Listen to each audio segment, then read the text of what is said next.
For politicians, money is power. They always crave more. But because they don't actually produce anything, they've got limited ways to get it. They can hike taxes on the population and collect the cash at gunpoint. That's the most straightforward way. But it's also highly unpopular. Voters don't like paying higher taxes. They resent it. So over time, most politicians in most places decide it's a lot easier to devalue the currency. You keep the tax rate pretty much the same, you just print more money. At first, most people don't even notice that it's happening. The money seems free. This is how the U.S. government just paid for the COVID checks and the war in Ukraine and pretty much everything else that Washington has done for the past couple of decades. Just churn out more dollars. You can see why it's a popular strategy. But what happens if you keep doing it year after year? We really ought to know. So to find out, we flew to Argentina, a country of 45 million people on the Atlantic coast of South America. 100 years ago, Argentina was one of the richest places in the world. It had everything: abundant natural resources, vast open spaces, a well-educated, capable European population. Its capital, Buenos Aires, once looked like Paris, but probably richer. You can still see remnants of that time as you walk around the city today, but the buildings are ratty now and marred by graffiti. Argentina is no longer a rich country. It's one of the poorest nations in the Western Hemisphere. Nearly half the population here lives below the poverty line. Chicken for dinner is a luxury. The people are still impressive. The natural resources still exist. But Argentina's leaders have destroyed the country by devaluing its national currency. Argentina now has Weimar-like hyperinflation. It takes a brick of bills to buy lunch. Roads and bridges fall apart and nobody can afford to fix them. Things unravel. We spend more money as a country than we earn money. This man is called Hernan. He's been trying to run a restaurant in one of the richest neighborhoods in Buenos Aires. It's really very hard to work in Argentina, to live in Argentina. We are tired. I think that's one of the main feelings of the people. No, people are tired of all of the politicians saying the same things a couple of years and nobody does nothing good. Over the course of the average month, the Argentine peso loses 10% of its value. In other words, everybody gets 10% poorer every month of the year.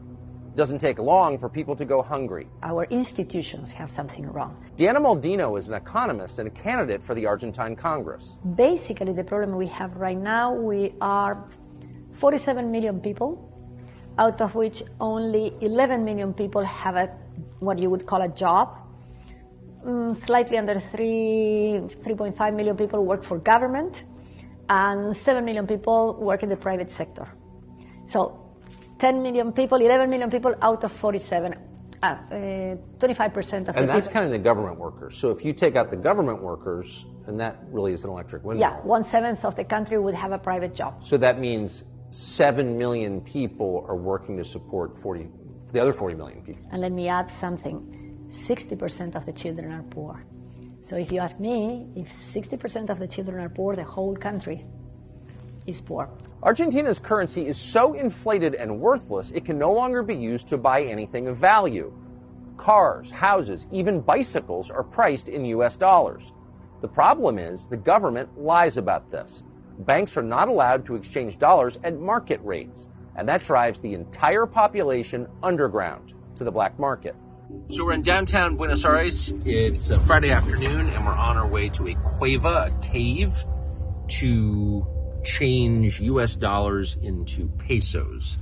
Now, the caves are the only place in the country that gives the actual exchange rate. The government lies about what its currency is worth and gives about half its value to people in exchange for dollars. So this is kind of the last outpost of economic honesty in the country, and of course the government is trying to shut them down. So we're going to see if we can exchange 100 US dollars for Argentine pesos.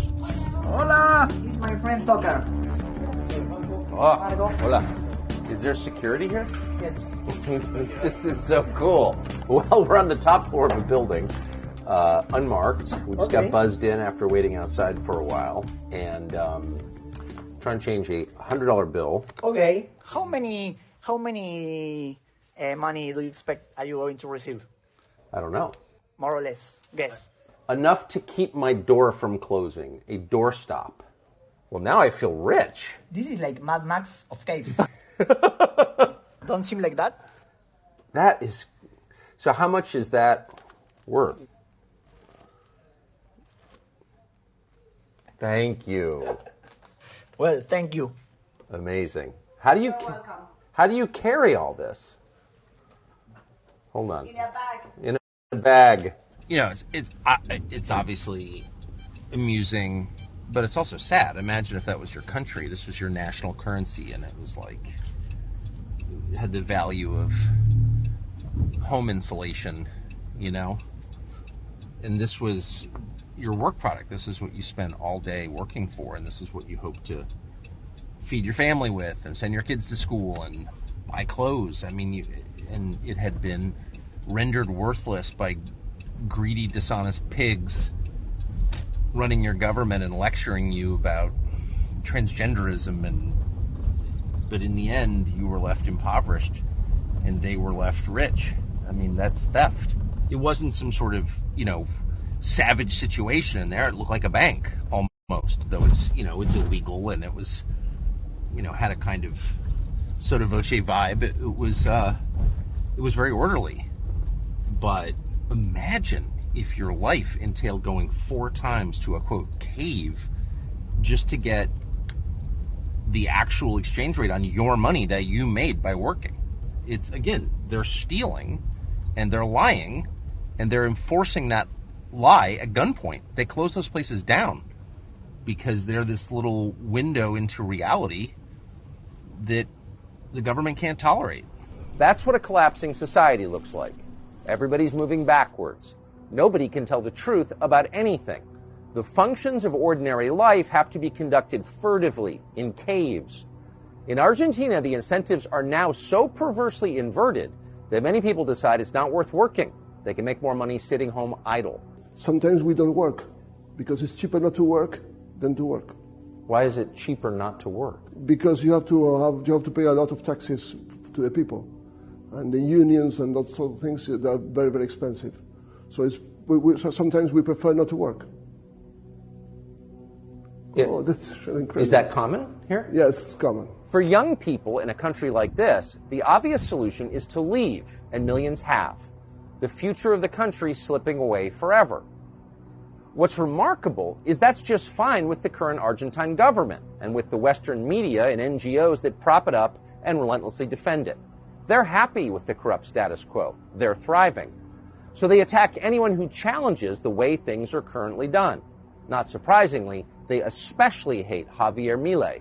Creo que estamos los que laburamos, sí, generamos riqueza. Yo no te vi laburar nunca. Como eso. Yo no te vi laburar nunca. Sí, bueno, a vos no te vi laburar nunca. Lo único que vos acá. A vos no te vi laburar nunca. Parásito. Tranquilo.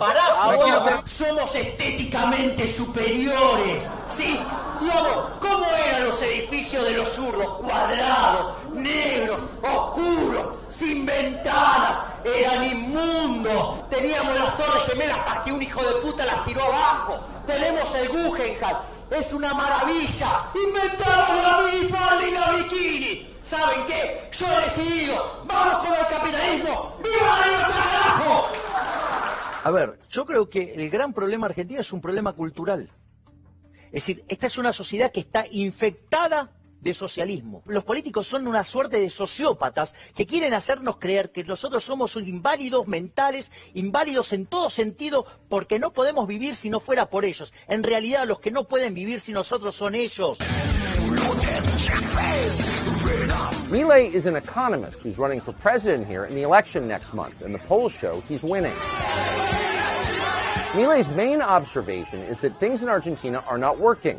Socialist monetary policy hasn't made people happy and secure. It's wrecked pretty much everything. It's destroyed the economy and families and the national spirit. It's enriched just a few. That's hardly a radical interpretation of events. It's obviously true, and everybody knows that it's true. But for daring to notice it, the stooges at Jeff Bezos' Washington Post and many other Western media outlets have denounced Javier Milei with rising hysteria as some kind of crypto-Nazi. Thankfully for Milei, the working-class young people who support him don't read the Washington Post. We sat down with Javier Milei for a long and interesting conversation which will air here tomorrow in The Space. Keep in mind as you watch it that it's not just about Argentina. It's about you and your future too.